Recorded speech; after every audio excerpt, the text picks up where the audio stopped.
और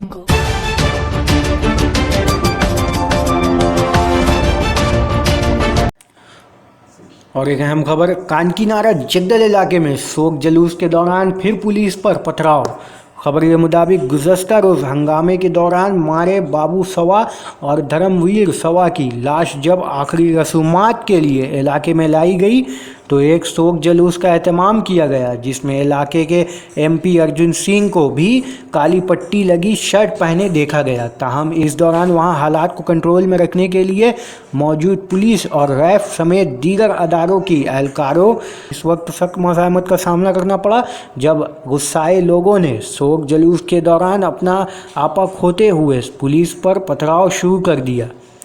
जिसमें कई एहलकारों के जख्मी होने की खबर है। ताहम हालात को बिगड़ता देखकर बैरिकपुर के एमपी अर्जुन सिंह और उनके बेटे एमएलए पवन सिंह लोगों की भीड़ को काबू में रखने के लिए हर मुमकिन कोशिश करते दिखाई दिए,